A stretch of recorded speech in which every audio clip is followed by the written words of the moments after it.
Hi, everybody, and welcome to City Beat. I'm your host, Nancy Byrne, and we are coming to you from my home because a little bit later on, we're going to be joined by a special guest who's going to talk to us about swimming pool safety as well as being safe when you're out on the lake. But first, Symphony Park is home to our world-class Smith Center for the Performing Arts, the Cleveland Clinic, Lou Ruvo Center for Brain Health, and much more. The only thing that seems to have been missing is a luxurious place to live. That is until now.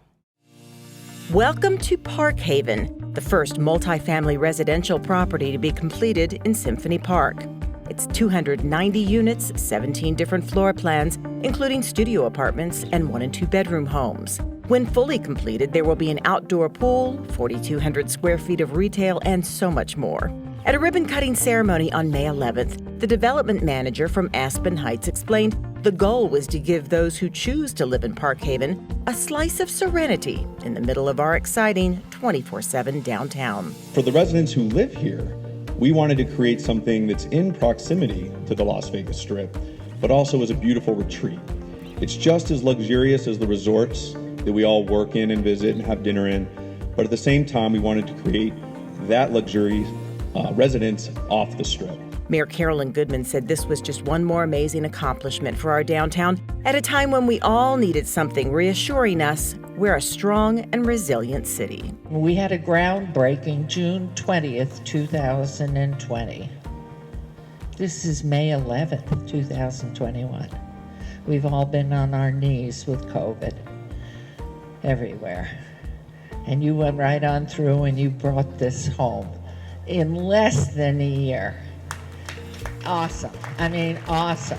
The developer of the project went to great lengths to make sure that as amazing as the property is on the inside, it lived up to the unique beauty that surrounds it. We took a lot of inspiration from the projects around us, the Cleveland Clinic, the Discovery Museum, the Smith Center, and Tim Babington's pipes. As you can see, we took some of it really to heart. Leasing has already begun. Now with the official opening, residents are expected to begin moving in by the end of May. It's hard to believe this 16-acre parcel of land with world-class performing arts, medicine, and now upscale downtown living was just a brown dirt lot just a little more than a decade ago. There were so many saying that we would never have any life down here. And look at Symphony Park now. Look at the Smith Center. Look at this wonderful Park Haven. Let's stay on this theme of businesses opening up as we bring you one of our segments of Open for Business. This is where we feature unique businesses starting up in our city. And right now, Sue Levitt is going to take us to a very cool place that will remind you of an old drive-in theater, but with a new twist. I'm Sue Levitt here with some friends checking out one of the coolest places to be in town, Snappy Burger. Now, if you have not been here, Snappy Burger takes you back to the good old days with a drive-in movie experience.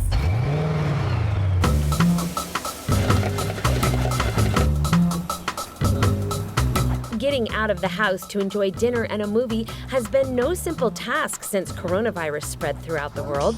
But business owner John Basso has put a unique twist on dinner and a show with his innovative creation of Snappy Burger. You're in your own world in your own car with your family. You pull up to order your food, and the menu is simple. Burgers, fries, the biggest ices I've ever seen, retro candy, and soda pop. Full single? Thank you! Enjoy! Thank you! Once you pick up your goodies, you can park your car and check out the movie that's playing. It's just fun getaway, man. Relax, watch movies like I've never seen before. Unfortunately, I've never seen Star Wars, and I come here, I'm sitting in my van with my future wife and enjoying this. And different promotions are constantly running to add to the fun. We always do Doggy Wednesdays where canine Americans eat for free. What's that? What's that? Dingo and Trixie come to Snappy Burger every Wednesday night. He loves french fries and Dingo loves burgers. Dingo. On Doggy Wednesdays, your pets will enjoy watching movies about their furry friends, and they even come around and serve doggy treats for dessert. Yeah, I've flown from one side of this galaxy to the other. The huge outdoor movie screen projects a vivid and clear image even during the daytime. You simply tune into the radio station for the audio, sit back, and enjoy the show. It's just like a really cool experience when people come with their families and I get to know them personally, you know. It's the best part of the job, getting to know people when they come. There's nothing quite like this, and so, you know, there's always family-friendly type things you're looking to do here in Vegas, and so we're gonna tell people, man, take the family, come on out, check out a movie, get a good burger. We try to take a little something out of the movie and bring it to you. For example, we had a Chucky Fest where we put a real Chucky doll with a knife inside of your car. The challenge, can you watch the whole movie with Chucky sitting in your back seat holding a sharp knife? Snappy Burger supplies the doll, you supply the courage. The movie playing a little later tonight, Gentlemen Prefer Blondes, is a little less scary and more my style of fun. And one of the coolest parts about the evening, blondes get free popcorn. If you want to come join the fun, Snappy Burger is located at 101 North Decatur, just north of US Highway 95 near Western High School. And if you or someone you know is interested in opening a business within the city, you can call our Economic and Urban Development Department. Thanks for joining us for Open for Business. We'll see you next time.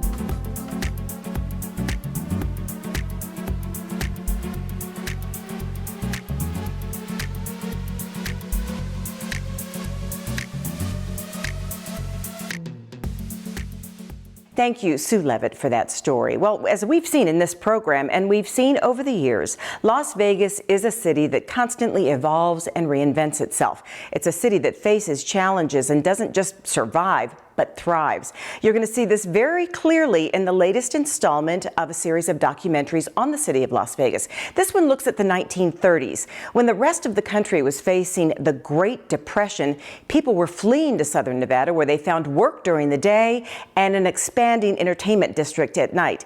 The documentary is called The City of Las Vegas, The 30s. Here's a preview. The 1930s were a tremendously transitional time in Las Vegas, thanks in large part to the building of the Boulder Dam from 1931 through 1936, now known as the Hoover Dam. People desperate for work during the Great Depression flocked here, and the population boom turned a sleepy little town into what was on the verge of becoming a town that never sleeps. We became a 24-hour town 7 days a week in the 1930s with the building of the dam workers getting off in different shifts, looking for something. They would come to Las Vegas. New things were occurring. Our first radio station, our newspapers became daily, 1 in the morning, 1 in the afternoon. It was just an exciting time. Certainly the dam and all of the folks that are coming in hopes of finding work, but then there's the development of the city and community services and the structure of the community and entertainment and ways that people gather and recreate, from swimming areas to dances to yes, going to clubs and casinos, but there's just such a variety of activities that you can start to understand how exciting the experience and enthusiasm around Las Vegas is, how the mood and energy really comes to life during this period. We sat down with Jennifer Boyd, producer and director of the documentary, looking at the 30s in Las Vegas, and with local historian Robert Stodahl to find out why this, the third in a series of specials on Las Vegas, marks such an exciting period in our history. One of the challenges of doing a documentary on Las Vegas in the 1930s is that there are so many shining objects. And one of the giant shining objects is the building of Boulder Hoover Dam. so you could almost just shift your eyeballs over to building the dam. But the effort in this documentary is to focus on the community and the people of Las Vegas and how it dealt with those issues. Along with establishing the things needed by the city and its residents, such as daily newspapers and a city government, celebrations such as Heldorado were started, giving the city a feeling of unity and community. Legalized gambling was approved by state leaders in March of 1931. That same year, residency requirements were lowered to what many thought was a scandalous 6 weeks, making this a perfect place to establish residency and get a divorce. Hotels and casinos were opening up, like the Apache, considered very high tech for 1932. With state-of-the-art things, an elevator, and something very special, doors that locked automatically. The first time in Las Vegas at a hotel. There was a lot to cover in this documentary, and unlike the two that preceded it, Las Vegas the early days and Las Vegas the 20s, there were more visuals to help tell the story. It's harder to tell the story if you don't have the visuals to tell the story, right?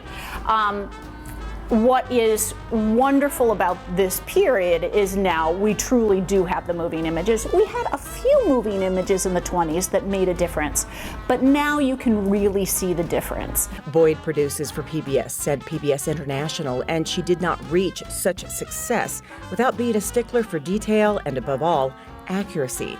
So she says having more visuals, more than 1,500 still images, was a bit of a double-edged sword.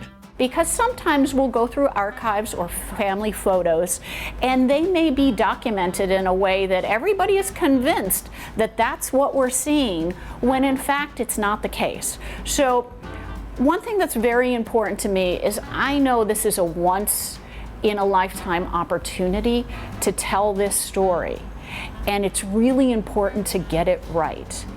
So cross-checking images 3 times and handling the photos with respect were the rules for everything lended to Boyd for this production. So you may rest assured, this documentary will not only educate and entertain, it will stand the test of time.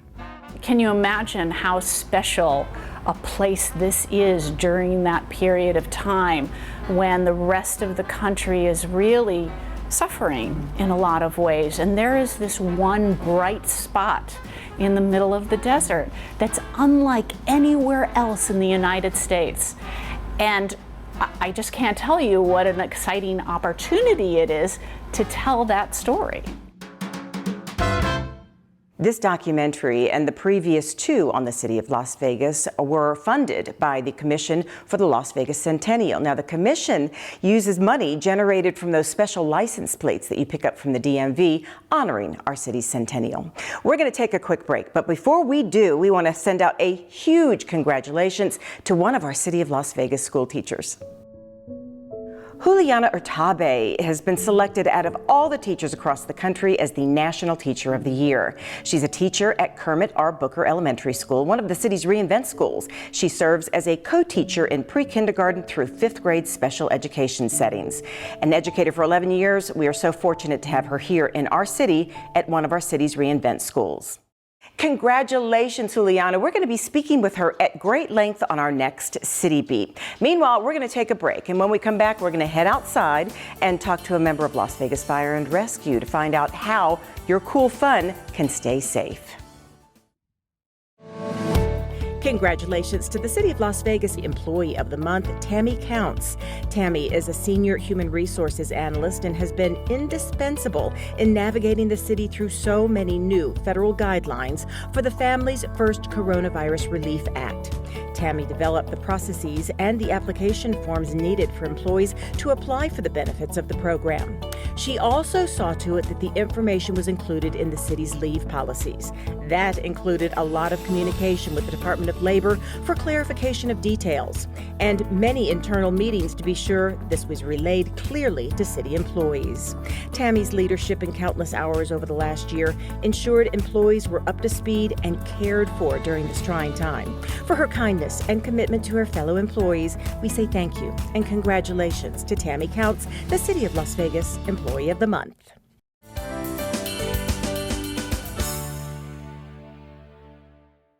Welcome back to City Beat. We have moved outside to my swimming pool area with a familiar face, Melanie Denon from Las Vegas Fire and Rescue. Hi. And we are here to talk about water safety. Yes. Yeah, with it heating up now in the valley, a lot more people are going to be seeking relief in bodies of water like swimming pools or the lake. So it's important to talk about the ABCDs of drowning prevention. Last year in Clark County, we had 26 submersion incidents and 21 of them were under 14. And our fatalities due to these incidents is up 10% over the last 10 years. So we really need to talk about some simple basic things that we can do to prevent drowning deaths. Well, let's get started with A. A is adult supervision. So somebody needs to always be watching your pool. You need to have a water watcher, kind of like a designated driver. You have somebody who's not on their electronics, somebody who's not partaking in alcohol, and they kind of watch over the pool and just watch people in the pool. Okay. Adult supervision is number one. Okay. Then barriers, we know what that is, but let's B go over. is barriers and buddies. So you should have a safety fence around your pool or gate around your pool if you do have small children that are young, and you should always have a buddy. Never swim alone. That way, if anything should happen, there's always somebody with you who can help. And I actually have the barrier as well. I don't have children, but I have dogs, and my dog actually fell in the pool once. We keep it closed when we're not here. Yes. So what is C? C is classes. Okay. So parents should take CPR and rescue technique classes, and also make sure that your children take swimming lessons. But be advised, swimming lessons do not make them drown proof. You still need to watch them, and you still need to have barriers. And that kind of takes us to D a little bit. Yes. Yes. D is flotation devices. Flotation devices. So you need to have a personal flotation device. You know, something like a safety ring that you can throw. Poles are really good, so you can put it in the pool and they can grab it and you can pull them out. Okay. So, but parents need to be aware that pool toys are not personal flotation devices. They will not prevent drowning. Right. They're fun to play on, but they won't keep a young child from drowning. The same with water wings. They give a young child a false sense of security when they're learning to swim. If you have a child that needs water wings, you should get them it's a life jacket that wraps around their chest with water wings made out of foam and not the inflatable kind. No inflatable devices are authorized for children under the age of 16 as a personal flotation device, period. That's good to know. Well, we talk about pool safety every year, but as you just said, the statistics show we need to keep talking about it. But there's another large body of water where people go when it gets hot, and that is Lake Mead. Yes. So shall we head over there? Yes, sounds All right, good. let's go. All right, Melanie, if only it was this quick all the time to get out to the lake, Yes, right? yes. We've got a lot to cover, right? There's a different set of rules here? Yeah, at the lake there's a lot of different set of rules that a lot of people don't realize. The first thing is life jackets. Right, let's talk about life jackets, Yeah. not just for adults. Yes, you need life jackets. If you're going to be on the lake, you need life jackets for children as well as pets. Pets can fall overboard. Per the Nevada revised statute, the state law, all vessels must have a life jacket for every person on the boat, and they also have to have a life jacket. Everybody under the age of 13 must be wearing a life jacket at all times. And proper fitting. And proper fitting too, yes. A life jacket that is too large, a child will slip right out of it when they fall in the water and they can drown. And people don't think about their pets, but they can fall in. Yes, pets fall in all the time, and you want to have your pet also tethered to your vessel, whether it's a kayak, a boat, a jet ski, because if they fall off, you can pull them back with the leash. If you're on the river, they'll fall in and they'll go down river really quickly and you won't be able to get them back, or they can go under your vessel and be killed. Okay, all right, Yeah. so watch out for your pets too, and your kids. Definitely. Let's talk about the water level and what's beneath, especially since the water level out here at Lake Mead has dropped so drastically. People who think they know the lake from years ago maybe don't. Yeah. So what's under the surface for people to look So up? right now under the surface, there's a lot of stuff, trees, there's boulders, there's small islands that used to be 30 to 60 feet under the water, and now they're 15 to 10 feet. They're extremely shallow. Another thing to be aware of, especially in the coves, all along Lake Mead and Mojave, is these are really huge for scuba divers in the desert. Yep. The way they can dive is at the lake. So they need to be aware that in every cove, there's going to be scuba divers under the water. Okay. If you see a dive flag, it's red with a white stripe. Just know that there's not just one diver under there. There's up to 15 or 20 people, depending on if they're putting on a class. So they're going to be spread out under the water. You will not see them. So when you come into coves, you need to go extremely slow. You need to look for those dive flags. And another thing that's really good to have is a depth finder, especially with everything so shallow now. You don't want to crash your boat in the middle of the lake and sink because you hit a tree or a boulder that you wasn't there 5 years ago. Right. Okay. Yes. And also, you were talking about really being aware of everyone's surroundings and everyone that's with you. And not too long ago, unfortunately, we lost a 6-year-old girl. Yeah, less than 2 weeks ago. She was on a raft, her and a family member, another child, and the wind kicked up. The wind always kicks up in the afternoon at the lake, and they were pushed out towards the middle of the lake. Adults went out to try and rescue them, and they had to be rescued themselves. So it's kind of like having a designated driver. You need a designated water watcher. Right. You know, especially if you're camping and cooking and drinking on the shore, somebody needs to be watching every person, whether it's a child or an adult, kind of like a lifeguard. All right. And speaking of drinking. Yes. Especially with the heat. Yes. The heat dehydrates you, alcohol dehydrates you, and it's just you'll get a DUI if you are operating a vessel while you're intoxicated, the same as if it's a car on the road. Gotcha. So drinking and boating just does not mix. It Right. dehydrates you, you get intoxicated faster because of the heat and the dehydration, and then you put everybody on your vessel at risk. Okay, you know, and Melanie and I are not trying to scare people or take all the fun out of it, but if you don't follow these rules, a fun day out on the lake or at the pool can turn into a tragedy. So we have too many drownings every year on the lake that can be completely avoided. Is there a resource people can turn to, a website, anything like that? There's a couple websites. The Department of Wildlife has some great boating and water safety tips along with the current boating laws. So you want to go to ndow.org/boat. And also the National Park Service has really great resources for places to boat, really good places on Lake Mead and Lake Mojave, along with some really good safety information. Okay, great. Thanks, Melanie. As always, she's my little co-host when it comes to all the safety stuff. So thank you so much. And don't go anywhere, because we're going to come right back with more City Beat. Today I'm going to talk to you about physics. Come on in, girls. Let's go. This is the first rocket to get humans to Mars. Really tall. I'm a rocket structural engineer, designing and building parts of the rocket. You are the generation that will be stepping foot on Mars. Do I have a group of astronauts on my hands? Yes. You can become a rocket scientist or whatever else you want to be. When I first saw a turtle, my heart was full. Now I'm anything but lonely. We have this deep connection, this heart connection. He just wants to be close to you and part of your life. Every day with turtle is a perfect day. When I'm holding her, it makes me feel calmer. I think everything he does shows how much he loves us. When we adopt a shelter pet, we discover they're a little bit of a lot of things. But they're all pure love.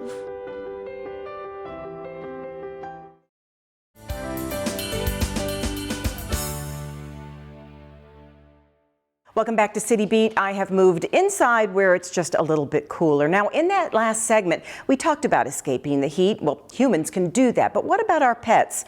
You may remember last summer, a dog died during a horrible heat wave. She had been tethered by a chain in a backyard with no protection from the sun.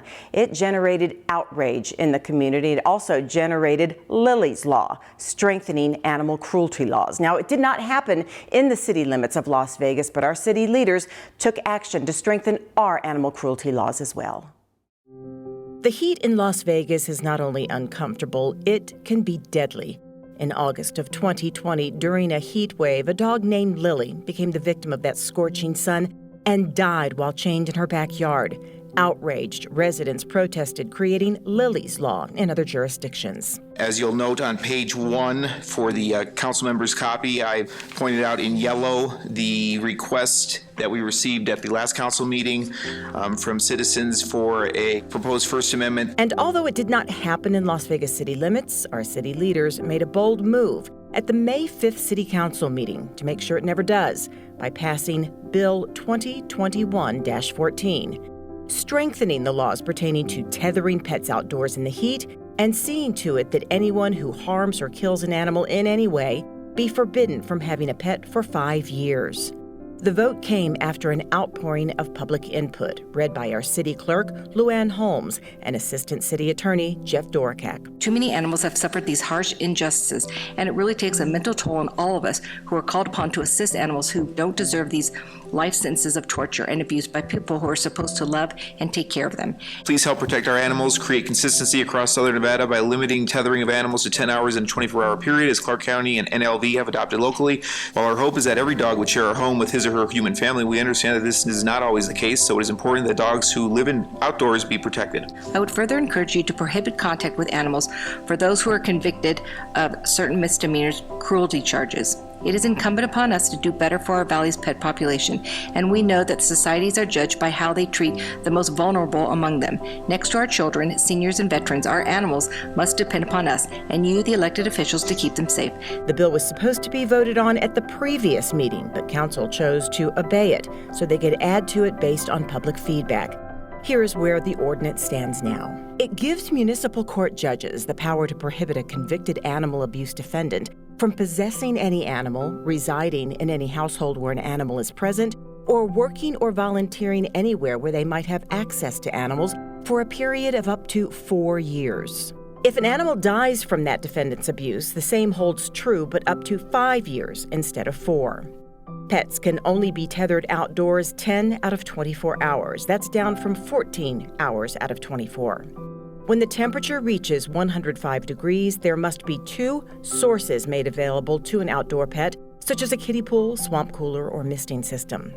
When the National Weather Service issues an excessive heat advisory, no dog is to be tethered outdoors. It took very little time and no opposition from any of the council members for the bill to pass unanimously. Motion, of course, carries. We might also add leaving pets in the car or in the back of a truck is also against the rules. You should never leave a pet or a child in a hot car, even with the windows cracked.